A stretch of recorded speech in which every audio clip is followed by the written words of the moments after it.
Welcome to episode number 8 of Your Questions Answered. Thank you everyone for waiting. I was only 6 minutes late this time rather than I think last week I was about 15.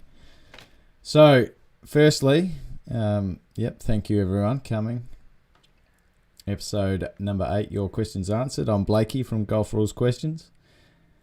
It's been a busy week. So, firstly, I want to say there was an IVOR last week, something that I didn't know and was happy to learn about.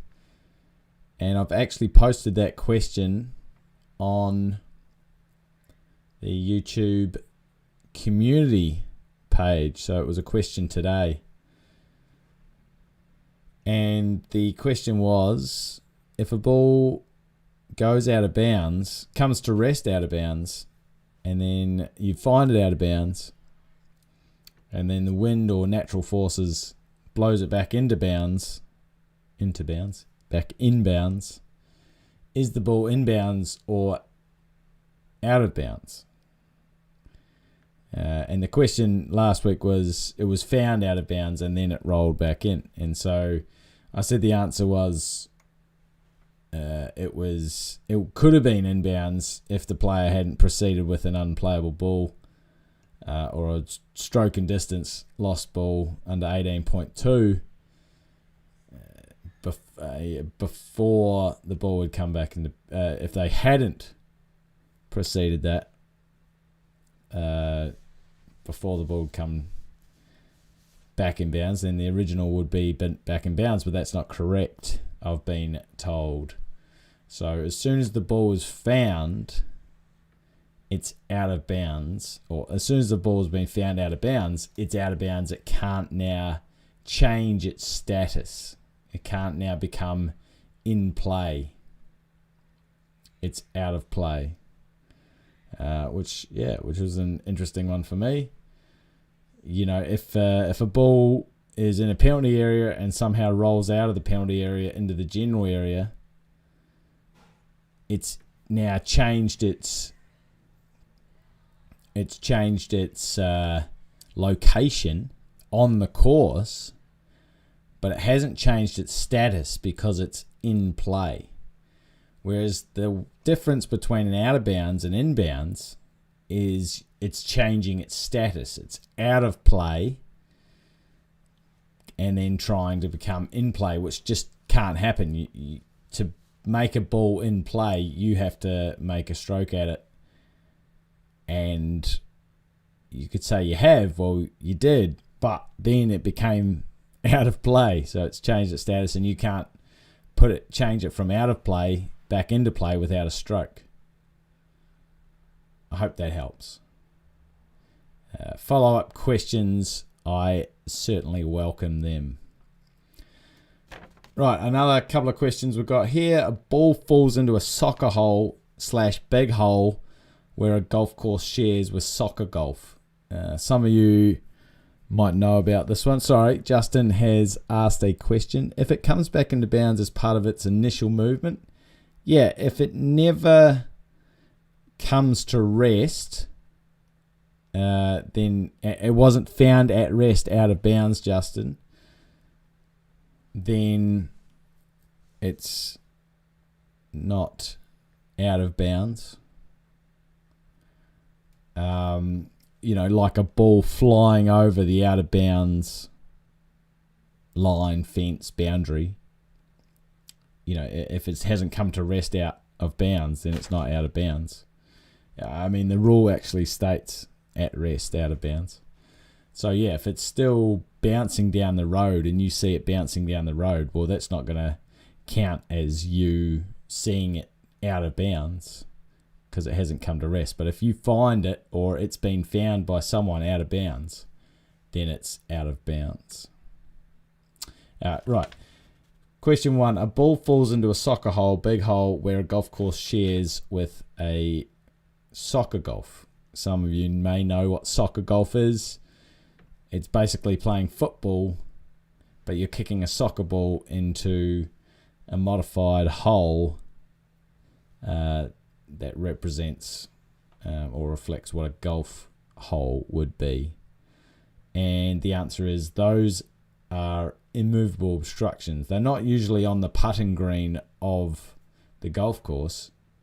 They are cut to the side, and they are immovable obstructions which you get free relief from. You wouldn't get free relief from the flagstick if it's on your line of play, but you would get interference from, if you had interference with the hole by either the ball being in the hole or you're standing on the hole, etc., then it's an immovable obstruction. Does the new rule for OOB apply for any shot or just the tee shot? First of all, hold your horses. There is no new rule for OOB.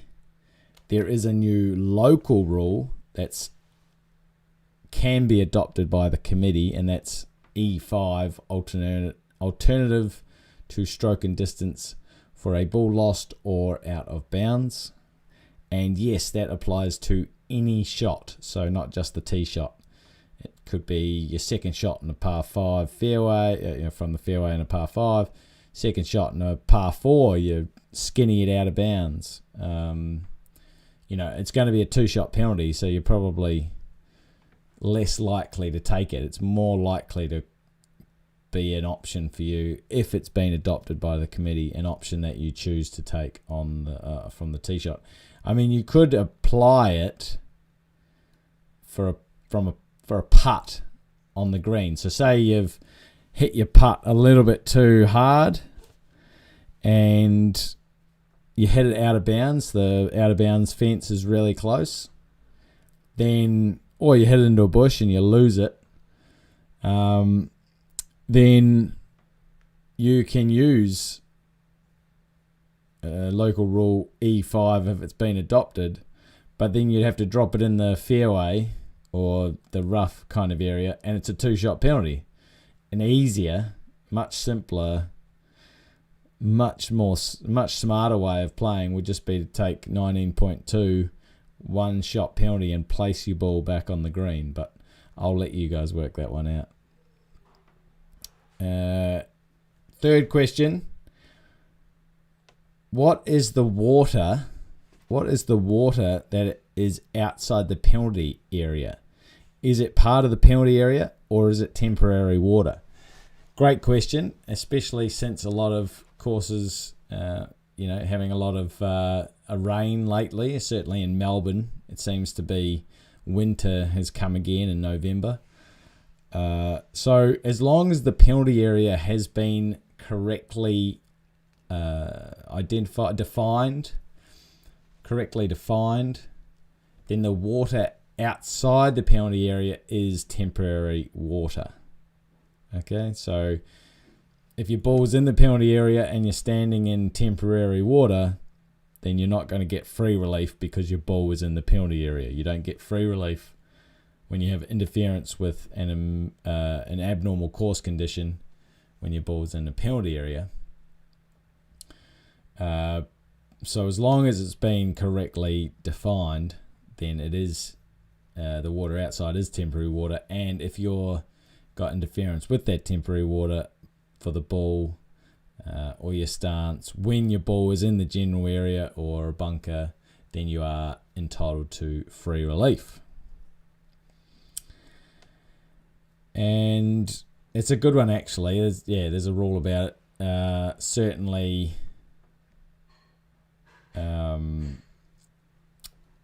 there's an interpretation about you can't be taken advantage of poor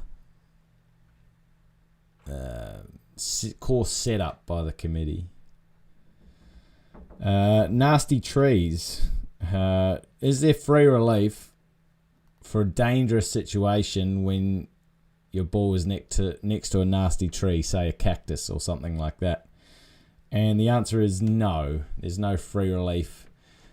If you're allergic to poison ivy, or you're allergic to cactus, or you're allergic to any number of trees, that's not a dangerous, it's in the name really, dangerous animal condition. you're just going to have to either play it as it lies or take penalty relief. Either unplayable under Rule 19.2 or penalty area if you're in the penalty area for 17.1. It's going to cost you one shot at least. Okay. Right, so that's my 4 questions that I think I got asked about. Yeah, I got asked a fair few this week, but those 4 stuck out. James, evening. James, howdy, what are the rules for green mapping book chart? Can we make them ourselves? Thanks a lot. James, I actually touched on this last week because of that new tour rule, which they are going to drop them. Full stop, drop them from competition. And I speak mainly of the European Tour and PGA Tour, and most tours after that. Most tours see what the big guys are doing and they adopt the local rules that the big guys or big girls adopt. So the professionals will stop using green reading books, but as an amateur, if you've got one for your course, you can certainly use it unless unless your club wishes to ban them as well. There are specific dimensions that you have to stick within, and they are in you can certainly get them on the RNA and USGA site. I just can't remember if they are in the book as well. No, I think it's a specific article. Oh, anyway, I'll get back to you on that one. But yeah, if you're a professional, learn to read the greens by yourself now, basically, or purchase a really good caddy. Justin, I played on a course a while back where a 10-meter branch dropped at the side of the green. Now, I did post on Instagram today, so that would have gone to Facebook, about a big tree trunk that had been cut down. It actually... Oh, I see. It nearly killed you. Oh, well, that's not great news, but, it's great news he didn't die.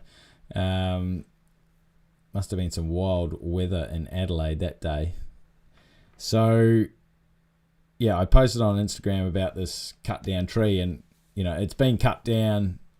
It hasn't been marked, but I would see that as piled for removal. It'd be very unlikely that they just cut it down and they're going to leave it there forever. In that situation, there was a ball right beside it, the person who sent it through to me, and I would give them free relief, absolutely. The stump, I would also give them free relief because I'd feel that was piled for removal in that situation. But if they cleaned it all up and left the stump as it is, that stump is part of the course. It's just half a tree or quarter of a tree. So there's no free relief from that now after they've tidied the area up and it's clear that they're not coming back to remove the stump, which is an interesting situation, really. What else we got? Adrian, hi Blakey, with E3 in place, 6 inches, player takes relief, places ball, stands up, then reaches down and rotates ball to help line up his shot. That's a 9.4 B breach, isn't it?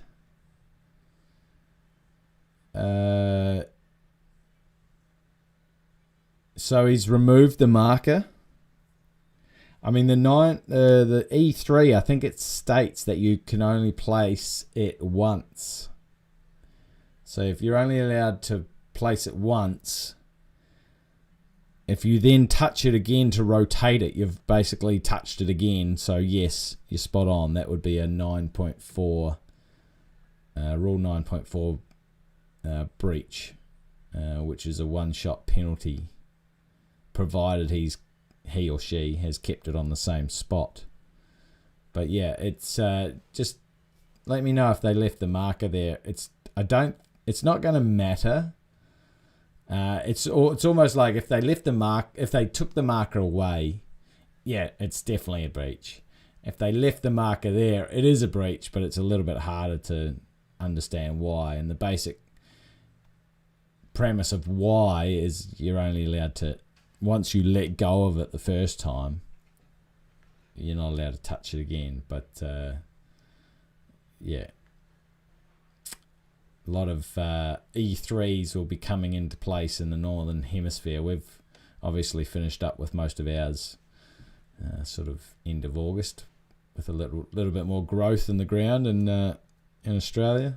But yeah, I can see the Northern Hemisphere will be seeing a lot of lift clean in place or preferred lies. Actually, I don't know too many courses nowadays that actually use E2. That might be just something that gets used in a certain part of the world. Maybe the UK, I don't know. Adrian, you might be able to help me out with that. But we just always put E3 in, preferred lies. It just seems to be easier to put that in than E2, which does mean that you have to mark it. Oh, actually, that's right. E3, you don't actually have to mark it. So the possibility or chance that he's got the mark or she's got the marker down is less likely, and therefore it's an easier decision.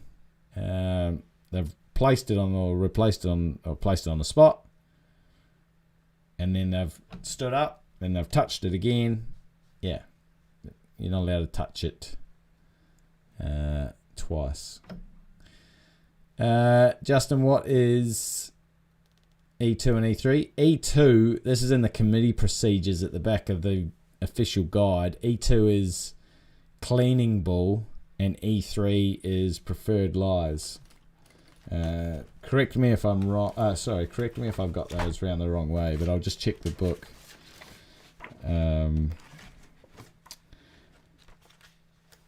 Yeah, E2 cleaning ball, E3 preferred lies. So that's the local rules that you can adopt, Justin, when conditions aren't great. Stuart, I have seen preferred lies local rules which have admitted the keyword once, almost allowing for additional movement after first relief is taken. Yeah, well, you get into a lot of trouble when you start playing around with local rules, as I learnt firsthand this week or last week. We're playing around with a lot of bunkers. A few bunkers were out of play because we had so much rain. And, you'd think that I have all this knowledge and experience with the rules of golf, but, it's funny. I got blown out of my own sort of arrogance, I guess, in actually trying to apply the local rule for only the back 9 bunkers, and then some of those back 9 bunkers we wanted dropping stakes in because the nearest point of complete relief was quite difficult. So we put dropping stakes in for them, and then putting them in is probably the easy part. I don't mean driving the stakes into the ground. I mean adopting the local rule and telling everyone is probably the easy part. Changing that local rule every day and then finally getting rid of them, or no, mainly just changing it every day. These bunkers on hole 11 are back in, but hole 10 are still out. Or hole 12, you got a dropping stake for the one on the right, but the one on the left, it's just players at lies. Wow, that was not a headache, but that was a real good learning curve for me in my first 7 days on the job.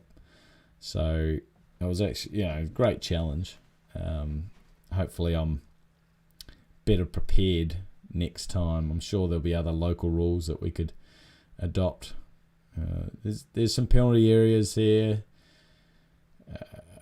There's lots of bunkers at Spring Valley. There'll be some snakes, plenty of snakes. So it's going to be fun. Any other questions? We've had a pretty good chat tonight. I did have one. Oh yeah, no, I talked about the IVOR. That was quite interesting. A ball, if you find it out of bounds. I mean, it's similar to that interpretation. If someone else finds it out of bounds and never tells the player, the marker, the committee, or anything like that, before the player puts another ball into play, then they couldn't proceed under 18.2 because they never knew. Stuart, during search, time taken to walk to identify a ball which ends up being a wrong ball, can a player claim that transit time does not count towards 3 minutes? Interpretation 18.2a11 would suggest no. So Stuart's question is, say you're looking around this area and you've searched for 2 minutes 50 for your ball, and then Steve calls out and says, I think I found your ball.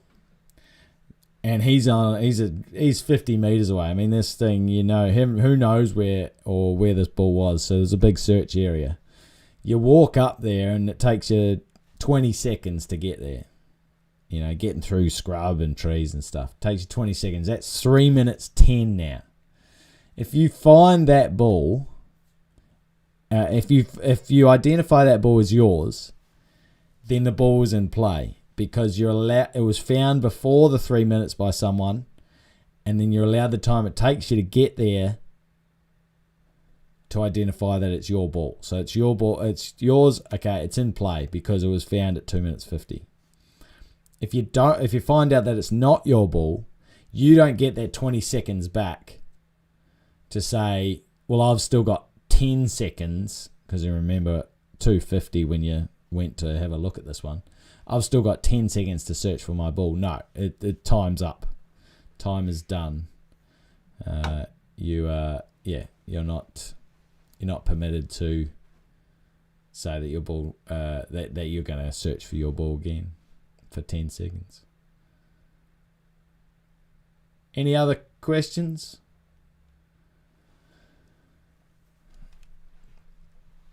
Oh, very good. I've got a few good rules videos coming out soon, so there's one going to be released tomorrow morning. I hope everyone enjoyed that podcast with Jerry Duffy that I just released yesterday. That was really fun. Jerry's a great guy. So that was awesome. Justin, what if someone deliberately steers you in the wrong direction? Wow. I mean, I wouldn't really call that a golf. Justin's question is, you're looking for a ball and then someone goes, oh, I think your ball's over here. Come and have a look. And fully knowing that it wasn't your ball. I mean, that's really rough and, just terrible sportsmanship. If you actually found out that they were just trying to delay your play, waste your search time, I'd report them to the committee, and the committee can make a decision on whether they should stay at the club. Yeah, well, actually, I had one the other day that I was playing against a person, and he said we went and we're searching for my ball, as we always do, and he yelled out,